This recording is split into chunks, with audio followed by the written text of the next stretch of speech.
एक दिन मैं एक कसाई की दुकान पर बैठा था। तभी उस कसाई की दुकान पे एक नौजवान सफेद लिबास में, चेहरे पर दाढ़ी, सर पर टोपी, आंखों पर चश्मा लगाए दुकान में दाखिल हुआ। दुकान में काफी भीड़ लगी हुई थी और लोगों की आवाज गूंज रही थी। दोस्तों, उस दुकान में उन्हीं आवाजों के बीच जैसे ही वो नौजवान दाखिल हुआ, दुकान में कसाई ने सारे ग्राहकों को छोड़कर उस नौजवान से पूछा, आपको क्या चाहिए? तो नौजवान ने कहा, आधा किलो गोश्त चाहिए। कसाई ने फौरन बेहतरीन गोश्त का टुकड़ा काटा और अच्छी तरह बोटी बनाकर दे दिया। दोस्तों, नौजवान ने कसाई को पैसे देने के लिए हाथ बढ़ाया तो कसाई ने पैसे लेने से इनकार कर दिया। नौजवान ने कहा, आरिफ भाई, आप हमेशा ऐसे ही करते हो।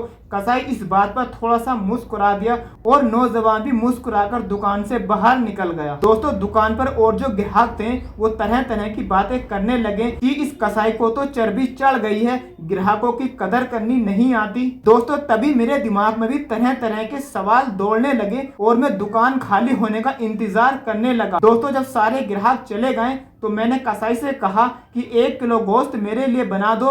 और मैंने उस कसाई से कहा, अभी जो नौजवान आपकी दुकान से गोश्त लेकर गए हैं, क्या वह आपके रिश्तेदार हैं या कोई आपके दोस्त हैं? क्योंकि सारे ग्राहकों को छोड़कर आपने सबसे पहले उनको गोश्त दिया है। कसाई ने मुस्कुराया और बोला, जी नहीं। दोस्तों, मैं बहुत अचंभे में पड़ गया और बोला, और फिर कौन थे? और वो कसाई बोला कि वे हमारी मस्जिद के इमाम साहब हैं, जो शख्स हमारी आखिरत बनाने की फिक्र में रहता है और मेरी नमाजों की जिम्मेदारी ले रखी है और मेरे बच्चे को कुरान और हदीस की बातें सिखाता है। क्या मैं दुनिया में उनके साथ अच्छा सलूक नहीं कर सकता? मैंने कहा, अच्छी बात है, मगर तुमने उनसे पैसे क्यों नहीं लिए?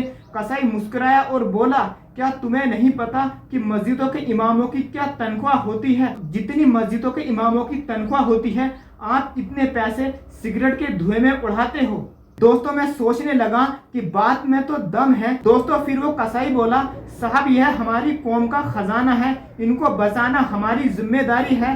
बाजार के तमाम दुकानदारों ने मिलकर एक फैसला किया है कि इनसे कोई भी पैसे नहीं लेगा। और फिर दोस्तों, वो कसाई मुस्कुराते हुए कहने लगा, साहब, आधा किलो गोश्त के बदले जन्नत मुनाफे का सौदा है। दोस्तों, फिर उस कसाई ने 1 किलो गोश्त की थैली मेरे हाथ में पकड़वा दी और दोस्तों, मैं अपने घर की तरफ रवाना होने लगा। लेकिन दोस्तों, मेरे दिमाग में तरह तरह के सवाल चल रहे थे कि काश मैं भी कोई ऐसा काम करता जिससे अपने मस्जिद के इमाम साहब की खिदमत कर सकता। इसलिए मेरे दोस्तों, हम सब मुसलमानों को इस बात पे ध्यान देना चाहिए और अपनी मस्जिद के इमामों की कदर करनी चाहिए और उनकी तनख्वाहों को बढ़ाना चाहिए। क्योंकि मेरे दोस्तों, हमारी आने वाली नस्लों में ये दीन को फैलाते हैं और हमारी जिम्मेदारी है कि इनकी कदर करना, इनके घर वालों की कदर करना, इनकी जरूरतों को पूरा करना हम सबकी जिम्मेदारी है। दोस्तों, अगर आपको ये पोस्ट पसंद आई तो लाइक करें, शेयर करें और कमेंट सेक्शन में अल्लाह हू अकबर लिखना ना भूलें। खुदा हाफिज।